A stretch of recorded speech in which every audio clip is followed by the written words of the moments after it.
What's up? What's up? What's up? I guess this is specifically for YouTube. I decided I would go through and walk through with you guys, those of you who do not watch the stream, and we will go through and see what happened with Mudtown. I was trying to edit down the VOD, and then I just decided, hey, why not just do an in-depth video? Hopefully this will be a little bit shorter. But anyway, so I merged in the mud assets by MacroTaz. So you can see these here, and then I combined that with a bunch of Swamper and Hiver assets to give it a very primitive, rundown look, kind of mixing a little bit of technologies because these guys are part of the Swamper faction. Something Faye was talking about on Discord, one of the users who has a server membership, he was talking about mixing, or rather removing the faces of some of these characters just because they have such bright eyes and stuff like that. I think I'm gonna do that, but I also realized today that I can make a bunch of these playable.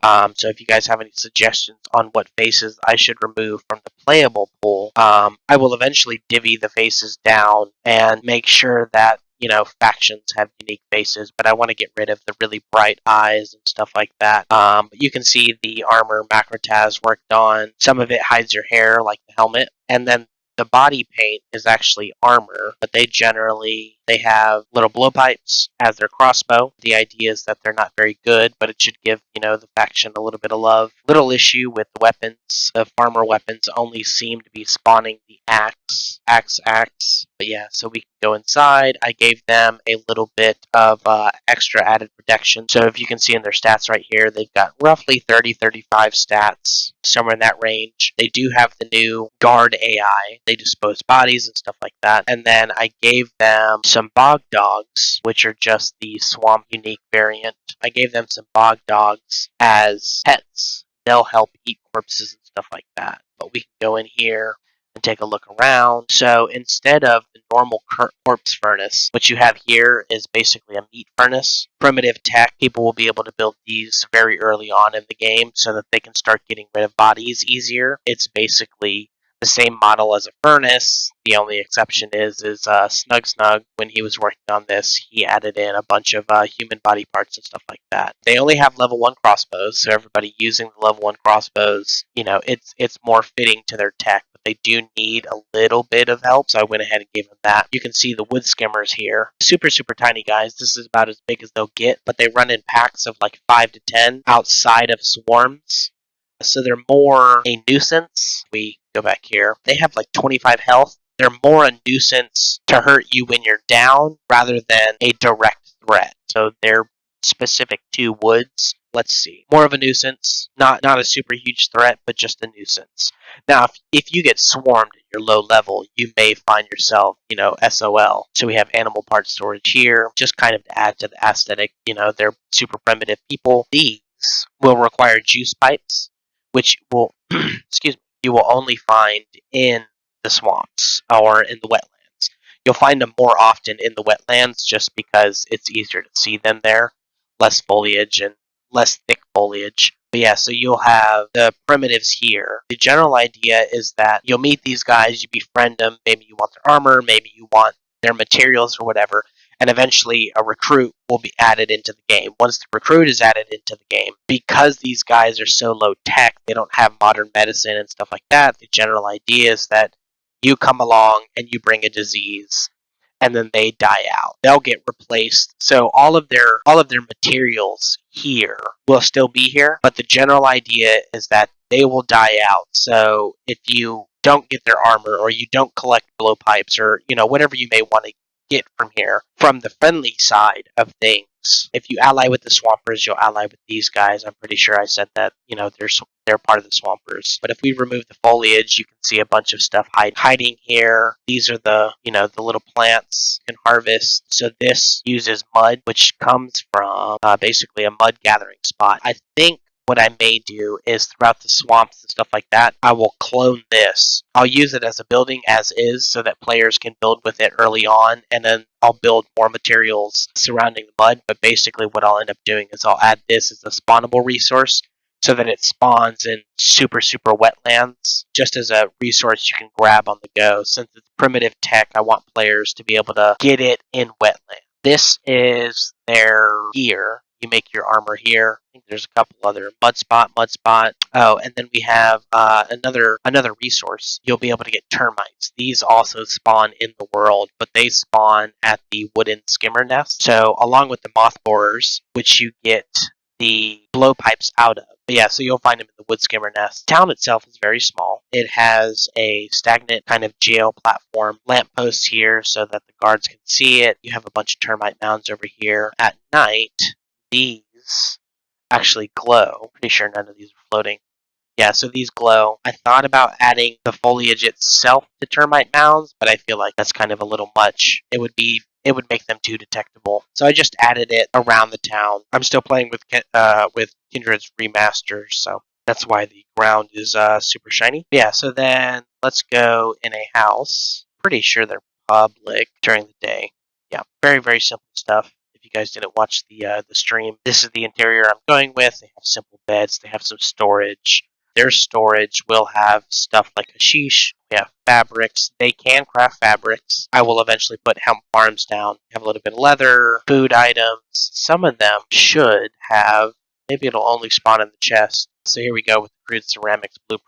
There should be multiple copies at spawn. So at the very least, you'll be able to find this and sell this. Some of the tech will require you actually going out and finding the tech. The general idea for how this will work is that you will find like a mud pit and you'll dig it up, and then as you're on the go at tech level 1 researching, you will find you'll get your mud, and then you use that mud to research how to build the mud pit itself on the go.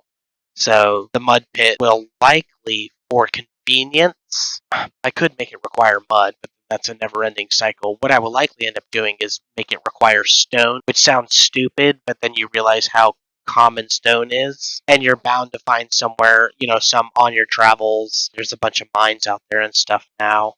Let's see, while we're at it, since it's just me and you, YouTube, let's add in some, what I really want to add in large farms. But let's do a medium one like this. Let's do a medium one like this. No, let's just do it smack dab in the middle of the other crops. Let's see where I'm not. Okay, I'll move him a little bit out here so that I know that they can get to it. I'll move the animal storage part closer along the road. So one thing I did do to tame a bunch of the foliage was I added an interior road here. We'll save the mod, debug, not app mesh, roads, show roads. So I added an interior road here, and it helps bring out a bunch of a little bit of love to the ground texture. So it goes from muddy, swampy to like kind of a cobblestone look, if you guys can see that. So kind of a cobblestone look, and then I kind of just outlined the road with these paths, these swamper walkways. So let's do something like this. The animal storage, let's see, sink it to the ground a little bit, save that. Much better.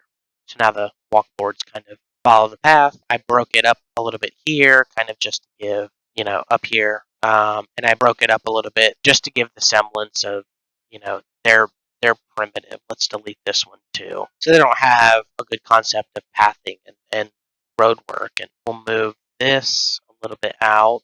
We'll get rid of you. And then I'll put another, I'll put another hemp farm down. Let's do another medium. And then I will face this one. There we go. So we have hemp. Let's see. We don't really have anything here. Let's get rid of this guy, and this guy. And then I'll put some rice weed here, which they should be able to use. But anyway, so the reason I'm putting the hemp down is because they will actually harvest this and then make fabric from it and then store it in their house. Let's do some rice weed. You know what? Let's do a patty. Why not? This is kind of big. Let's see. Swamp variant. Because the way I've got it is I've got this town, so it's most of its function is up front and all of its houses are at the back so that it's protected from, invaders. Turn foliage back on. I could sneak a patty over here. Yeah. I could sneak a patty right here. So now it looks like it's overgrown with weeds. That's fine. So now we have a rice patty here. They have a little bit of food. Okay, so let's go back to, while we're here, let's go back to mud. And then we'll do, not the moth borers pot. I do need to put the drying mats down. Do I have any drying mats down? Yes. Kind of near their houses. think that'll be a good design. Little termite nest there, that's fine. So I had a couple of those down. I was saying on stream, I thought it removed more grass, but I guess not. Which is fine. I don't mind it being a little overgrown, but these guys back down. Okay, and they'll harvest those. Let's do some wares too. You know what I could do? Let's do this. Just so we add a little bit of height outside of this platform, go to metal. We'll go to a medium platform. Do I want to do a medium platform? Maybe a large one? Let's get rid of this guy. Delete this. Buildings, metal, large. All right, so we'll raise it a tad, and that'll give us a little bit of height. Give it a little bit of height, not quite as much height, but I think that's fine. All right, so mud, crafting, and I have little crafting stations where they store their mud. They likely won't store the mud there, but normal campfire, not a cozy campfire. Do a cooking pot and a cooking pot, and then I can do something like that. So let's do that.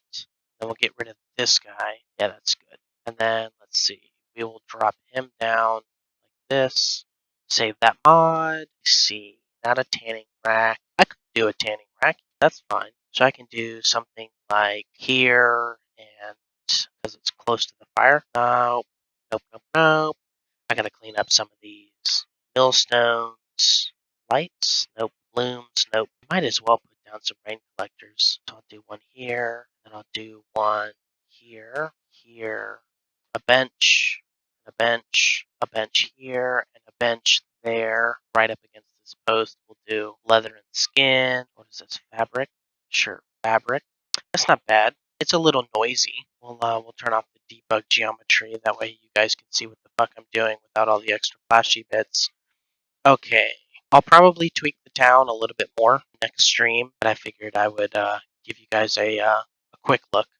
Just a small video, keep you guys up to date. But yeah, like, comment, subscribe, do all the fun shenanigans. If you guys have any questions, feel free to leave them, below. Or if you haven't already, join the Discord up in the top right hand corner. Me and Boron have been talking about doing some kind of smaller form content. So let me know what you guys think. Obviously, this is just haphazardly put together. Anyways, thank you guys for watching.